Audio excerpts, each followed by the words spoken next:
You've got the richest guy in the world arguing and fighting with the most powerful man in the world. George, nice to see you. Before I get to good things with the economy, GDP going up, exports going out, all this good stuff Trump's been doing with the tariffs for 4 months, nobody's talking about anything today except Elon and Trump fighting back and forth over the bill. Elon then making some nasty comments, claiming that Trump's in the Epstein files, Trump should be impeached. Trump at the end of the day saying Elon's got Trump Derangement Syndrome. I don't know how this went off the rails, George, but you know both men. I wanted your opinion and insight. Go ahead, sir. Yeah, Dan, thanks for having me. Look, I'm a fan of Elon Musk. I think what he did with the purchase of Twitter, now X, really secured freedom of speech around the world. Obviously, social media now is the public square that everybody exchanges ideas, opinions, and discourse on vis-a-vis how it used to be, where the mainstream media was suppressing critical information. You had big tech controlling narratives. So that's a good thing. Obviously, his endorsement of President Trump and the money that he spent this past election really did provide a lot of benefit. Given all that good stuff, this was completely uncalled for, Dan.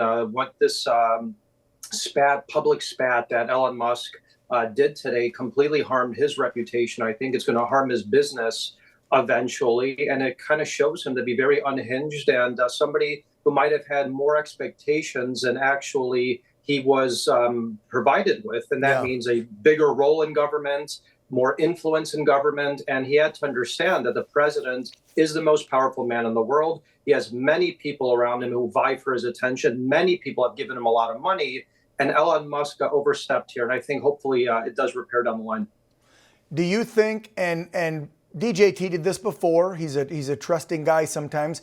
Do you think that him and the administration let Elon in too quick, too close? Because let's be real, this isn't the first time Elon's gone off the rails. We've seen him go off on people on X and do wacky, crazy things. I mean, you know, this is part of Elon's chemistry, his makeup. I mean, a lot of people say, you know, he's got some form of, whether it's like an Asperger's or something, there's something with Elon. We've seen it before. And Trump bring him into that inner circle. And I think he thought, okay, I have all this control, all this power because I'm next to the president. But again, when you get to DC and you've got to work with these two parties and 435 people in Congress, you know, you can't always get everything you want. And I feel like Elon feels, because he's Elon Musk, he can get everything he wants because he's Elon Musk. Yeah, you know what it is, though, Dan? We also have to remember that most of these tech guys or the tech oligarchs were former Democrats. Great point.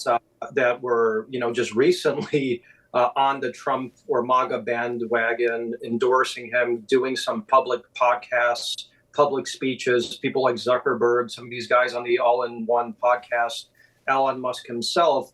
And I think what the real issue is here, you mentioned about rushing these people into the MAGA circle, into the inner circle. I think the reason that they were rushed in is because we had no choice as MAGA, America First, and candidate Trump, now President Trump, because of the stranglehold that the mainstream media, big tech, and even the intel agencies had on narrative and information being suppressed, processed, and delivered to the American people. So they had to give them some sort of, good or some sort of gift for allowing President Trump to simply spread his message. But I do think it might have been a little too quick, too fast, given these people's histories. And now hopefully that is reined back a little bit. This is allowed to rebalance. And hopefully that this doesn't get too bad before it gets a lot better, which I hope it does, Dan. I know. I mean, the claims he made today, and Trump didn't hit back as hard as he could have, let's be real, because there's lots of allegations about Elon.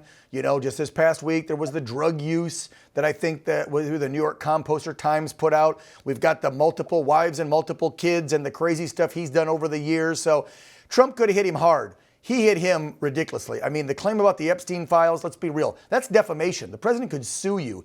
If that were true, don't you think Biden and Harris would have put that out? I mean, the Clintons would have put it out back in 2016, okay? So obviously that's just him doing a low blow. And now calling for the impeachment of Trump, somebody's got to make a call to Elon and wrangle his butt in.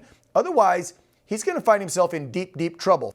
Looking for news that actually tells the truth, not just the headlines they want you to hear? Then it's time to sign up for OAN Live. It's your go-to source for unfiltered news, sharp debate, and 5 hard-hitting political talk shows, including my show, Real America with Dan Ball. You can watch live anytime, anywhere. No noise, no nonsense, just real reporting and bold conversations that matter to you and your family. You can sign up for OAN Live now to see the truth unfold, and you can catch Real America every weeknight at 8 p.m. Eastern. Just go to live.onn.com. Again, that's live.onn.com and sign up today and start watching every weeknight at 8 p.m. Eastern.